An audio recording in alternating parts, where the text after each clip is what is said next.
We're here today with Father Anthony Cekada, and part of our continuing series of interviews with Father on various traditionalist topics. Today we're going to talk about the Episcopal consecrations of Archbishop, noting Thuc, which have been controversial in some quarters, questioned in some quarters, but Father has written quite a bit on this, and obviously works with someone here on a daily basis who derives from that Episcopal line. So he has a interest in this. Father, how did you first come to be involved in even researching the Thuc consecrations, and weren't you at one time completely opposed? Oh yeah, sure. First of all, we had heard of being. That time, I believe we were in the pun. I ended up researching the history and the different characters involved. But one of the questions in my mind was, how did one determine, according to the principles of Catholic sacramental theology and according to the principles of canon law, whether or not an Episcopal consecration was valid? Because obviously that's the question, that's the issue. Are these real bishops capable of producing real priests? For us at that point, it was, I suppose, a somewhat theoretical issue, because I believe we were in the Pius X Society at that point. But that was the question. I wasn't able to resolve that initially. After we left the Pius X Society, naturally there was the question of what would we do for the future to ensure that we would have a future generation of priests who would work with us and who would take care of our people. There were attempts to contact and to interest different older bishops who were retired, working with us. None of these were really successful. And where did you get these names? Was there a list of, people who were secretly... Bishop with lots to do, with a lot of time on his hands. Bishops that you had heard were somewhat conservative and sympathetic to traditional causes, and you'd think that maybe one of these men would be interested in it. Well, that ended up being really a dead end, because none of them were interested. Then there was the question of Bishop Antonio de Castro Meyer, of course, down in Campos in Brazil. So then Father Sanborn went down to visit him to see if he could interest de Castro Meyer in helping us out. The general reputation that de Castro Meyer had at that point was someone who was more of a hardliner on the question of the Pope, as we were, and we'd hope we might interest him. Well, what year was this about?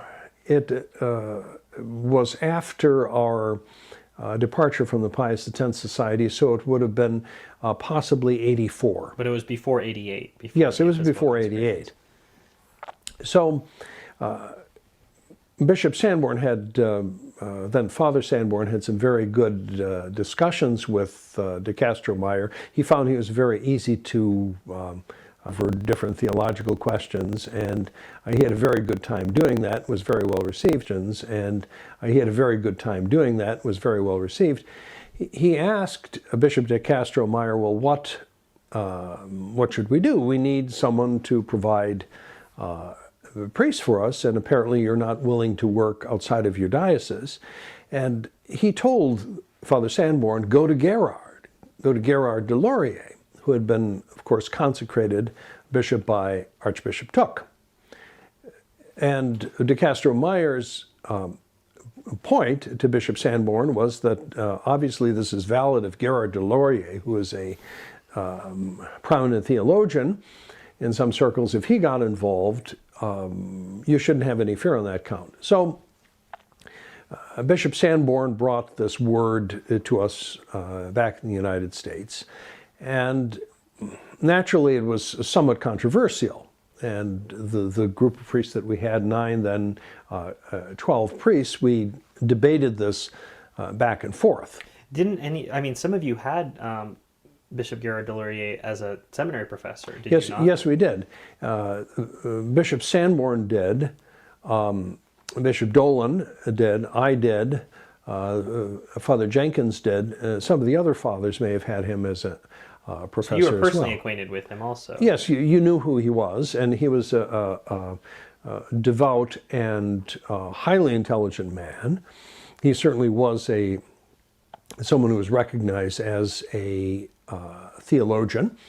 So he, in terms of someone who had credibility, he certainly had a great deal of credibility.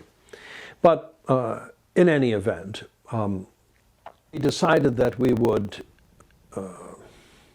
investigate this question of the consecrations that Archbishop Thuc had performed.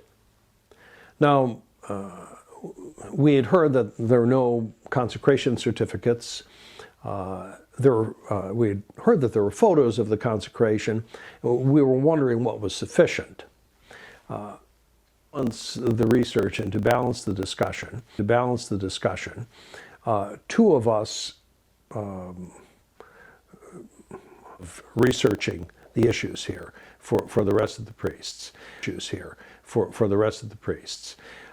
Then Father Sanborn took the pro-Thuc involvement, as it were, the pro-validity position, and I took the anti, because I was very much opposed to having anything to do with any of the bishops that he had consecrated. Why is that, Father? Well, it was, a number of them were, let's put it this way, real characters. They were people that, we would not really have chosen to work with.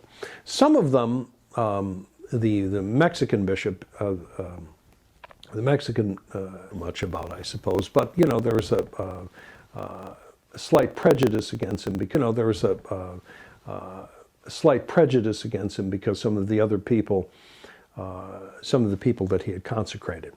In any event, Bishop Sanborn did his research, I did my research, and what I discovered is that there were no special rules for ascertaining the validity of an Episcopal consecration. And where were you looking, Father? I worked my way through several libraries.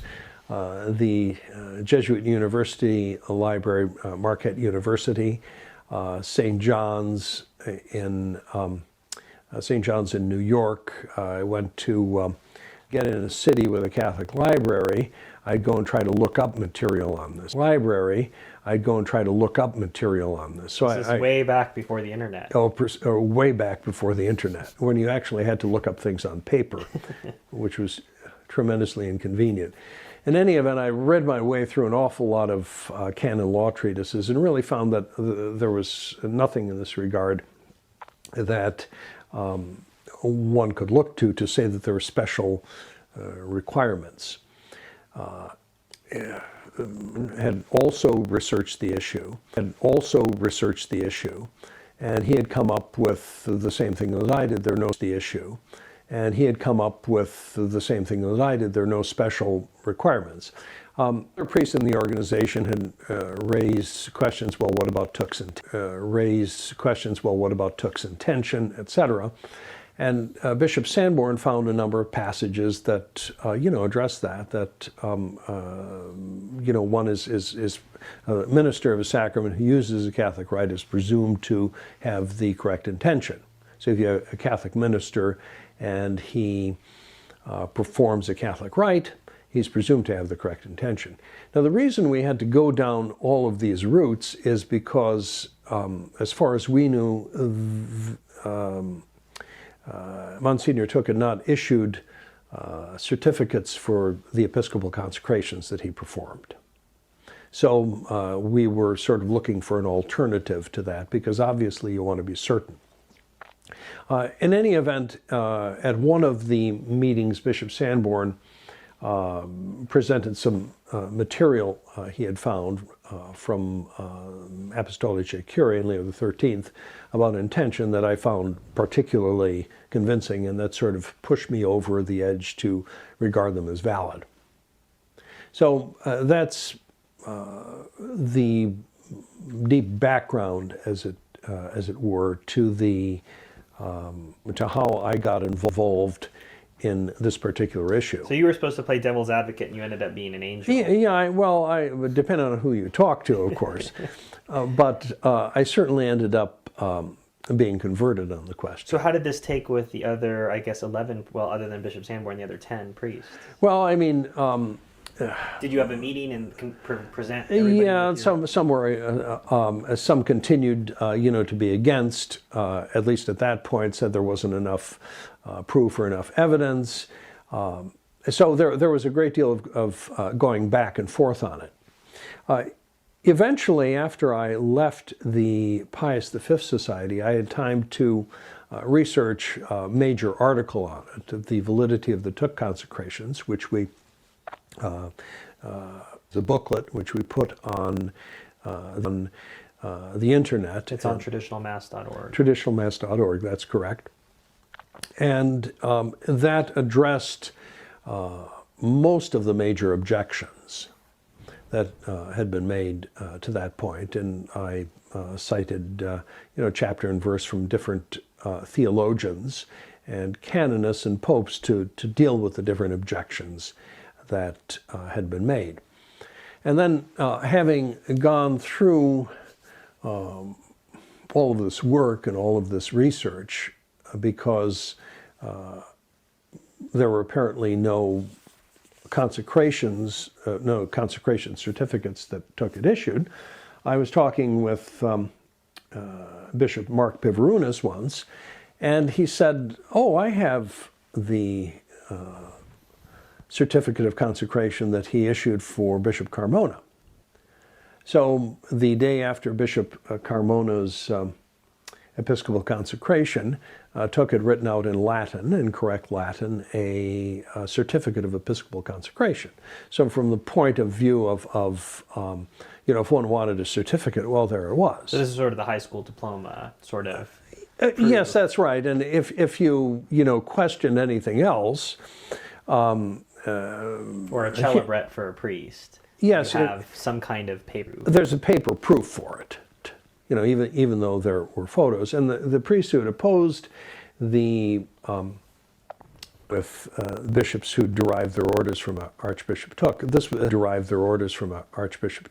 had been their major objection. Well, there's no certificate. Well, there's a certificate. And then what? Well, then they found other reasons to say that they wanted nothing to do with priests or clergy who derived their orders from Archbishop Thuc. But eventually most of the priests in the group, the 12 who had left the Society of St. Pius X, were won over in the argument. I believe 9 out of 12. Okay. So, and the argument's quite convincing. And the rest have resisted till present day, I suppose. Convincing. And the rest have resisted till present day, I suppose. Yes, yeah. Resisted and not recognized, but that's another issue. Of course, I think this is somewhat timely. Mario Dirksen wrote a very long letter. It's on thucbishops.com, the internet. It's over 100 pages. Very, I think, quite well written. But Germans tend to be very thorough, Yes. Mr. Yes. Heiner. Yes. This is known. What Mario went into much deeper detail to talk about in his letter.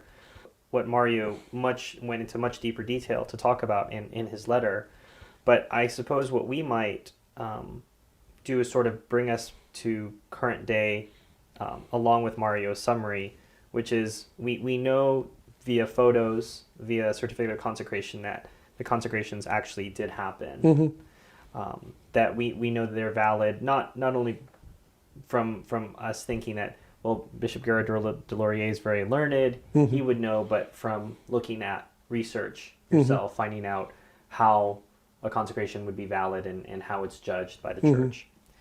Then the question is about, are the consecrations lawful?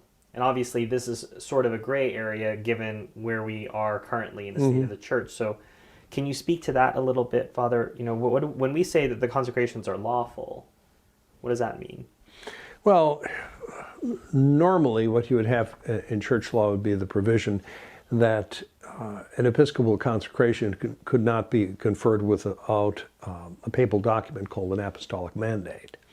So, but that's fairly new in church law. That is. It's fairly new in church law. But it exists nevertheless. It existed nevertheless. The answer to your question is tied into the question of how do traditional Catholics justify mental ministry sacraments without fulfilling all the different prerequisites of canon law, of church law. And the general answer to that question is those are provisions of church law, but we're in a situation now where the sacraments are needed, and the priests who do not have the requisite permissions to function in different parts of the country to confer different sacraments have the obligation, nevertheless, under divine law and in virtue of their ordination, to go ahead and to confer those sacraments. That's a clear principle in sacramental moral theology, that when the clergy who normally would have the obligation, the pastors and the diocesan bishops, to confer sacraments, are not doing it for whatever reason, the clergy who do not have that particular assignment of pastoral care then have the obligation to step in. And so that generally is what traditional priests were doing. And so in the case of a priest who, let us say, does not have permission to perform baptisms, which would be normally required for him when times were normal in the church, he would have the obligation now to confer baptisms on Catholics who maintain the faith. So too for bishops, because of the question of the validity of the new ordination rites and the heterodoxy of the modern seminaries, those Catholic bishops who have retained the faith, such as Archbishop Thuc or Archbishop Lefebvre, had not only the right but had the obligation to pass on the priesthood and the episcopacy to continue the Catholic sacraments. So it's a question of their obligation. So that's what Lefebvre did, that's what Thuc did. So knowing that they're lawful, ultimately judging each of the individual consecrations of Archbishop Thuc was not so much in your scope as the particular circumstances of the bishops you were concerned with cooperating with. Yes. So you're not necessarily maintaining that Archbishop Thuc was right in all of his episcopal consecrations, or that all of those. Do you buy the idea that if one of Archbishop Thuc's consecrations were questionable, then they're all questionable? No, it doesn't work that way. It doesn't work that way doesn't work that way in church law or moral theology. You know, it's there's the one issue of the consecrations that he performed; those were valid and those were licit, and the other issues are sort of distractions. Well, and the thing is that too, there could always be there's always the question of deception as well. People, certainly can deceive a bishop about their intentions, about who they are, about what they do, and you're not granted that particular the ability to sniff that out, or to have that kind of insight just because you're a bishop yourself. Yeah, I mean, some people, I mean, obviously the Archbishop's not here to defend himself, but some people have been very hard on him that, what kind of man would, consecrate or ordain such people? And so they really lay the blame at the foot of Archbishop Thuc that, he should have investigated, he should have known better.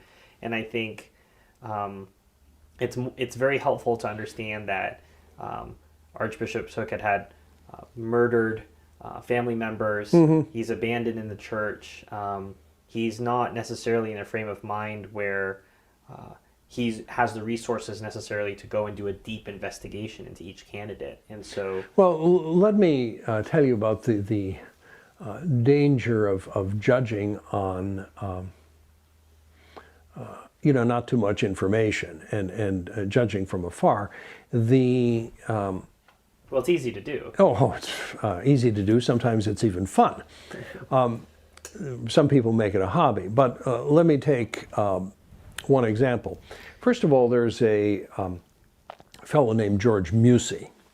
Now, I first ran into George Musey when I went down to help dedicate the SSPX church in Dickinson, Texas. And the superior of the church, then Father Hector Bolduc, said, let's go over and eat at this place. Just across the expressway. It's called the Hofbrauhaus. It's really great. So we went over to eat there. And it was very German, very gemütlich, and they had an Oompa band and so on. So the owner came over, or the manager came over, and he asked if we were Catholic priests. And we said, yes, we're Catholic priests. He said, well, so am I. And he introduced himself as George Musey. And he was the priest of some diocese in Texas, but he was not functioning as a priest. And I didn't quite get the entire story as to why not. Well, several years later, I learned that he began to function again as a priest, I think with Father Bolduc for a while in Dickinson. And eventually he became what would be called the sedevacantist, and he was consecrated a bishop by Bishop Carmona down in Mexico. And of course, this struck me as perfectly crazy. The guy is running in, has left the priesthood. He is running in a pretty good restaurant with an Oompa band, but normally that's not something that would be required by canon law for episcopal consecration. And here he shows up and he's a bishop. And so you think, well, all this is nuts, and you think that Carmona was nuts for consecrating him. Well, then you learn you didn't think about opening a restaurant? No, and I love German food. The question is, there's the other side of the story, which I didn't realize at the time, that how Musey ended up as a bishop was that Bishop Carmona had a seminary. He had founded a seminary. He had been a seminary professor himself, and actually it turned out was a fairly widely respected priest in the Diocese of Acapulco, where he came from. But transient, he would take care of these traditionalist groups, very militant traditionalist groups in different parts of Mexico, where the traditionalists would take over churches. And Cristero style, and they would battle the local modernists and bring in priests who said the traditional mass. Well, Carmona went up to one of these places in the mountains to do confirmation, and he was coming down, and he was kidnapped. He's a bishop. He was kidnapped by banditos who had been hired by the Novus Ordo priest to kidnap him and to hold him, and unless the ransom was paid, to kill him. So it was after, eventually Carmona talked himself out of that, but it was after that he decided that I've got to find someone to consecrate a bishop, because these people are going to kill me. So because Mussi lived in the United States and was a sedevacantist and was essentially just kind of on the other side of the border, he figured that this would be good for him to do. So what happens is sometimes you don't get the whole story. And it certainly changed my perspective about that. Before I thought it was nuts, but then if you're kidnapped and threatened with death, you've got a seminary and everything, you're going to want to make some provision for it. And now you know the rest of the story. As they would say, yes, as Paul Harvey would say. I knew that whole German restaurant thing. I'm actually kind of hungry now, hearing it. Yeah, well, it's Friday, so. Yes, that's when meat tastes best, actually. So, I think your point is well taken here, Father. That it's very easy to look and say, well, that person was, a notorious evildoer, and Archbishop Thuc should have seen that. Mm-hmm. But we weren't there. We weren't in the room. We weren't there to be told by this man who was seeking episcopal consecration, mm-hmm. whoever they may have been. And I think one of the great untold stories, and I think maybe perhaps it should remain untold because it's not the most exciting thing to hear about, is Archbishop Lefebvre too ordained some men who in ordinary times, some might argue, would probably not have been ordained. Oh yeah, sure. In the heady early days of traditionalism, there were measures taken that don't have to be taken now, as there are hundreds of priests, not only from the Society of St. Pius X, but other places, who are saying exclusively the traditional Mass, the traditional office. Yes, it's a different world now. Indeed, it is. Another thing about information when it comes to Thuc is, he was portrayed as basically as a crazy old geezer. What he was doing, etc., is like an automaton operating on autopilot or something like that. Well, the fact that after the initial consecrations he wrote out a certificate in Latin should disprove that in the mind of any reasonable man. But in terms of additional information that one eventually got about Thuc, there are many interesting things, and you run into people who actually heard Thuc and who knew him after he performed those consecrations. There's some priests that we work with in Mexico who were present at a conference that Thuc gave, and that was translated from French into Spanish in Mexico. And these priests were very impressed with him. There's another priest we came into contact with, Father Francis Miller, who actually lived with Thuc in Rochester, New York, for about a year and a half. Thuc had been brought over to the United States by the then Father Louis Vizelis. And what time period would this have been approximately? I'm not entirely sure on those dates. Would this have been the 80s? In the 80s, at some point in the 80s. So maybe 83 to 84. So Thuc actually lived with these people, and this Father Miller was then a student living with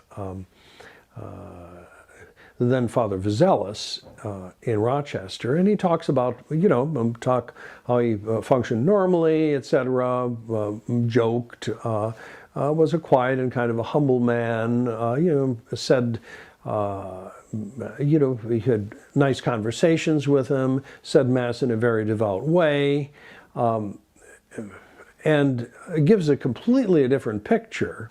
It was an automaton who didn't know who he was or what he was doing. That's obviously that's absurd, and that's something now we know from credible people who knew him. So but that caricature serves some people's narratives. Oh, of course it does. Yeah, it's much more useful to think that way. But yes, and don't confuse me with the facts. But I mean, these are all reasonable, credible people that you deal with. So in the point of view of trying to maintain that he was crazy or didn't know who. That's a pure prejudice and runs really against the reality of it. You know, as we learn by speaking with these different people. Mm. The fact that the consecrations took place, that they were valid, that in the broader context. And Father, would you say it characterized that divine law supersedes canon law in times like this in the church? Yeah, there's an understanding of a hierarchy of laws, and the whole purpose of ecclesiastical law is to support and to promote the divine law. The salvation of souls is the whole purpose of ecclesiastical law. And if there's a provision, if an individual provision of ecclesiastical law is applied in such a way that it doesn't serve that purpose, or in fact it directly impedes that purpose, then it ceases to apply. It ceases to bind. And that's a general principle in church law that has to do with intrinsic cessation of law. That's the 25-cent term. With inflation, I suppose now the $10 term for it. But because something harms the salvation of souls, it ceases to apply.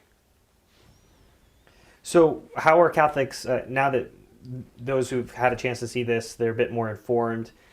There are some groups, I think of one in particular, it's really just confined to the United States, it's not really known internationally, but some groups just continue to avoid anybody having anything to do with Thuc line consecrations as filled with the plague. Mm-hmm. So I suppose how are we as Catholics supposed to deal with these facts now that we've been presented with them, and how can we deal with Catholics who don't want to be confused with the facts? There's an element of donatism to it that somehow the people in that particular frame of reference think that you're going to get sacraments. Their validity is independent of the moral qualities of the minister. Is independent of the moral qualities of the minister. And the sacrament is valid if you have correct matter, form, and intention. And the moral qualities of the minister really don't make any difference. So this is a type really of donatism. Has to be rejected, from that point of view. That from that point of view, or a type of guilt by association. Yeah. And it's bad theology, and it's based on bad theology as well, because of the how simple really the prerequisites are for considering a sacrament to be valid. If you have a Catholic minister who performs confers a sacrament using a Catholic rite, it's automatically presumed to be valid. Struck, let's say, their own principles to say that you have to have someone who witnesses that the correct matter and form were applied before you can see. Qualified witness. He has to be qualified, yes, be able to answer questions about that. But that's an absurdity. And having read myself through several sacramental theology sections, several libraries, it's an absurdity. No one says that. My question to anyone who claims that is, where is it written down? Give me a citation, please. I want to look it up myself. And of course they never can. They never can. I know you're big on footnotes, Father, and that's not a bad thing. For those of our viewers who don't know what Donatism is, could you just kind of give a quick footnote? It was a heresy that essentially maintained that if you had a heretical minister, that his sacrament, the sacraments that he conferred, were invalid. And that those who had received baptism, let us say, from a heretical minister had to be rebaptized. So somehow that their loss in holiness had removed their sacramental character. Precisely, or removed their ability to confer, even more than that, to confer a sacrament validly. But if that were the case, you would never know whether or not a sacrament you were receiving was valid. It would make no sense. the whole sacramental economy would be an open to question, would have to go out the window. So too, it would all go out the window if you had to have qualified witnesses to every sacrament, because we're doing a baptism this coming Sunday, and so and who could attest to the fact that Father Larrabee correctly pronounced the form Ego te baptizo nomine Patris et Filii et Spiritus Sancti. However, then the question is, what about the hearing of the two witnesses? That would have to be tested as well. Well, so it's sort of a rabbit hole, and then when you get to the water, heaven help us, because you'd have to have chemists, but then you'd have to be sure that the knowledge of the chemists was qualified, and that those in turn who had tested them for their qualifications in chemistry to determine whether you had hydrogen and water, whether or not that was the case. Well, so it's the rabbit hole. Working for the Freemasons. Precisely. I mean, this is a further issue. Well, and Mr. Dirksen makes the point, much more viscerally for me, that I certainly don't want any qualified witnesses in the confessional. It's certainly not.